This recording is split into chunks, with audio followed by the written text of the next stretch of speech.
বিশ্বনবী ফাতেমারে বললেন, ফাতেমা, আলী কোথায়?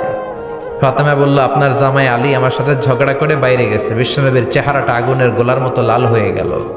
বিশ্বনবী ডেকে বললেন, ফাতেমা, তুমি বিশ্বনবীর মেয়ে হতে পারো, কিন্তু আলী তোমার স্বামী। আলী যদি তোমার উপর নাখোশ থাকে, জান্নাতের দরজা তোমার জন্য খুলবে না। কোথায় গেছে আলী, কোথায়? বললেন যে মসজিদে নববীতে গেছে। বিশ্বনবী যে দেখলেন বালির উপরে আলী শুয়ে আছে। বিশ্বনবী মজা করে ডাক দিলেন, ইয়া আবা তোরাব। তোরাব অর্থ বালি, তোরাব মানে কি? বিশ্বনবী ডাক দিলেন, ইয়া আবা তোরাব, মানে হে বালির বাবা আলী, ওঠো। এখন আলী ওঠে না, রাগ করে আসছে।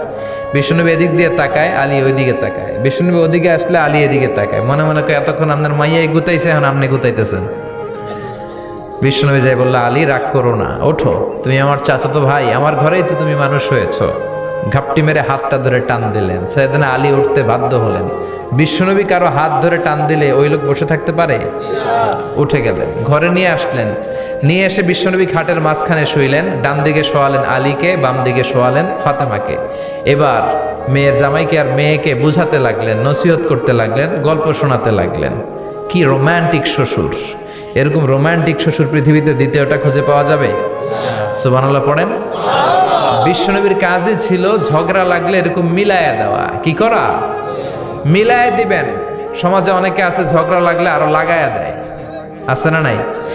আগুন লাগলে কি দিয়ে নিবান? পানি ডালতে হয়, অনেকে তেল ডালে। কি ডালে? তো আগুন আরো জ্বলে ওঠে। বিশ্বনবী বললেন, না, খবরদার, ইসলাহু যাতিল বাইন, মিলায় দিবেন। স্বামী স্ত্রীর ঝগড়া মিলায় দেন, ভাইয়ে ভাইয়ে কোপাকুপি মিলায় দেন, এলাকায় এলাকায় গ্রামে গ্রামে মারামারি না লাগাইয়া মিলায় দেন। জান্নাতে আপনার ঘরটারে বড় করে দিবে কে? আল্লাহ। বিশ্বনবীর কাজ ছিল মিলায় দেয়া। বিশ্বনবী মক্কা থেকে মদিনায় হিজরতের আগে মদিনায় 2টা গোত্র ছিল। এই গোত্রের মধ্যে 120 বছর ধরে মারামারি। কয় বছর? 120। কেউ এই মারামারিটা বন্ধ করতে পারে না। গোত্র 2টার নাম হচ্ছে আউস আর খাজরাজ। আউস খাজরাজের মারামারি। বাবা মরে যাওয়ার সময় ছেলের ওসিয়ত করা যায়, নসিহত করা যায়, বাবারে আমারে কোপাইছে, তুইও কোপাবি। ওই বলে আবার নাতিরে কয়, আমারে মারছে, তুইও মারবি। তো বংশ পরিক্রমায় মারামারি চলতেই থাকে, কেউ আর থামাইতে পারে না। বিশ্বনবী মক্কা থেকে মদিনায় হিজরত করতে এসে মদিনায় বাসাবাড়ি করে 7 দিনের মাথায় 120 বছরের মারামারি থামায় দিলেন। কি নবী ছিল! মিলায় দিতেন। ফাসলিহু বাইনা আখাওয়াইকুম, ভাইয়ে ভাইয়ে মারামারি লাগলে মিলায় দাও। স্বামী স্ত্রীর ঝগড়া হলে মিলায়ে দিবেন। এজন্য মায়েরা, বোনেরা, বিশ্বনবী বলেছেন, তাকফুরনাল আশিরা, মেয়েদের সবচেয়ে বড় একটা সমস্যা হচ্ছে স্বামীর নাশুকরি করে। স্বামী দিতে পারলে ভালো, দিতে না পারলে কয়, তুমি আমার জীবনে কিচ্ছু দাও নাই। এরকম আছে না নাই? স্বামী আর স্ত্রী বানায় যেজন মিস্ত্রি, সে বড় আজব কারিগর। ঠিক কিনা? এই জন্য এই সম্পর্কটা সাইয়েদনা আদম আর হাওয়া থেকে শুরু হয়েছে। কিয়ামত পর্যন্ত স্বামী আর স্ত্রীর এই সম্পর্কের মাধ্যমে গোটা বিশ্বটারে জারি রেখে দিয়েছে কে?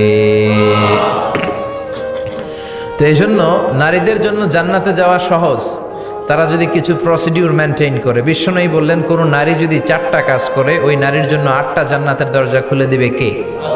আল মারআতু ইযা সাল্লাত খামসাহা সামাত শাহরাহা আতাআত বা'লাহা হাফিজাত ফুরুজাহা ফালতাদখুল মিন আইয়ি আবওয়াবিল জান্নাতি শাআত। মায়েরা ভালো করে শোনেন, যে নারী 5 ওয়াক্ত সালাত পড়বে, রমাদানের রোজা রাখবে, স্বামীর আনুগত্য করবে, লজ্জাস্থানের হেফাজত করবে, এই 4টা কাজ করলে আল্লাহ তাআলা তার জন্য 8টা জান্নাতের দরজা খুলে দিবেন। এজন্য বিশ্বনবীও কালেকশন করতেন। তো বিশ্বনবী বললেন, মহিলারা বেশি বেশি দান করো। এই কথা শোনার পরে মহিলারা দান করা শুরু করলো। কেউ নাকের ফুল, কেউ কানের দুল, কেউ হাতের বালা, কেউ পায়ের নূপুর, কেউ গলার চেইন বিশ্বনবীর হাতে জেহাদের জন্য দান করতে শুরু করলেন। বিশ্বনবীর হাত কয়টা? একটা বলে 2টা। তো 2 হাতে বিশ্বনবী আর কয়টা নেবেন? আর নিতে পারে না। বেলালরে বললেন, বেলাল তোমার চাদরটা নিয়ে আস। বেলাল এরকম চাদর নিয়ে ধরলেন। বিশ্বনবী কালেকশনের ওয়াজ শুরু করলেন, আর বেলাল কালেকশনের সব জিনিসপত্র গুছাতে লাগলো। কোন সুবহানাল্লাহ। এজন্য কালেকশন করাটাও সুন্নাত, তবে ওটা একটা লিমিটেশনের মধ্যে, একটা সৌন্দর্যের মধ্য দিয়ে। কিছু কিছু মাদ্রাসার ছেলে মেয়েদেরকে চাল ওঠানোর জন্য বাড়ি বাড়ি পাঠায়, আছে না নাই? এদের ছোটবেলা থেকে মানসিকতাগুলো নষ্ট করে দেওয়া হয়, কেমন করে অন্যের কাছে হাত পাতবে এটা শেখানো হয়। ইসলাম বলে আল ইয়াদুল উলিয়া খায়রুম মিন আল ইয়াদি সুফলা, উপরের হাত নিচের হাতের চেয়ে উত্তম। যে দেয় আর যে নেয় তাদের মধ্যে সেরা যে দেয়, চিল্লায় কোন ঠিক কিনা। আবার ইসলাম বলে দেওয়ার সময়ও ভারসাম্য করে দিবা, দেওয়ার সময় কিপটামি করা যাবে না, আবার ঘরে যা আছে সবও দিয়ে দেওয়া যাবে না, ঠিক কিনা। বিশ্বনবীর গায়ে একবার একটা জুব্বা, কয়টা? এক ভিক্ষুক এসে বলে, নবী আমার জুব্বা নাই, আমার জুব্বা দেন। দয়ার নবী, মায়ের নবী নিজের জুব্বাটা খুলে দিয়ে ওই ভিক্ষুকের হাতে তুলে দিলেন। এখন নবীর গায়ে কোনো জুব্বা নাই। বিশ্বনবী এখন ঘর থেকে বেরোতে পারে না, সাহাবারা এসে ঘরে নক করে, বিশ্বনবী বেরোতে পারে না। আল্লাহ আয়াত নাজিল করলেন, ওয়াল্লাযীনা ইযা আনফাকু লাম ইউসরিফু ওয়া লাম ইয়াকতুরু ওয়া কানা বাইনা যালিকা কওয়ামা। মুমিন বান্দাদের গুণাবলী, যখন দান করে কিপটামি করবে না, আবার অপচয়ও করবে না। এই আয়াত দিয়ে আল্লাহ বুঝাতে চাইলেন, নবীরে ধমক দিলেন, ও নবী, দুইটা জামা থাকলে একটা দিতেন, তিনটা থাকলে একটা দিতেন, একটা যখন ছিল এইটা দিলেন কেন? এখন নিজে পড়বেন কি? সুবহানাল্লাহ কইবেন না? ইসলাম তো ব্যালেন্সড রে ভাই, ইসলাম ভারসাম্যপূর্ণ। ইসলামের সব বিধানগুলো আপনার সাথে স্যুট করবে, ম্যাচ করবে, এটা জীবন ঘনিষ্ঠ। ইসলামে এমন কোনো বিধান দেয়া হয় নাই যেটা আপনার খারাপ লাগবে। অন্যান্য সব ধর্মের প্রতি শ্রদ্ধা রেখেই বলি, আমার ইসলাম যে আহকাম আমাদেরকে দিয়েছে এরকম বিধান কোনো ধর্মের ভেতরে নাই, চিল্লায় এখন ঠিক কিনা। হিন্দু ভাইদের প্রতি আমি শ্রদ্ধা রাখি, কারণ অনেক হিন্দু আমার মাহফিলে এসে কথা শুনে। হিন্দু ধর্মের একটা নিয়ম ছিল সতীদাহ প্রথা। স্বামী মারা গেলে ওয়াইফকেও স্বামীর সাথে বেঁধে আগুন দিয়ে জ্বালায় দাও, ছিল না নিয়মটা? রাজা রামমোহন রায় এসে এটা উঠায় দিল। হিন্দু ধর্মের একটা নিয়ম আছে, গরুর পেশাব খাওয়া লাগে, গরুর পেশাব খেতে হয়। আমরা কি পেশাব খামো গরুর? 1 কোটি টাকা দিলে? 2 কোটি? 5 কোটি? না, এটা আমাদের রুচিতে হবে না। কি সুন্দর, আমাদের রুচিতে বাদে এমন কোন নিয়ম আল্লাহ দেয় নাই, সুবহানাল্লাহ।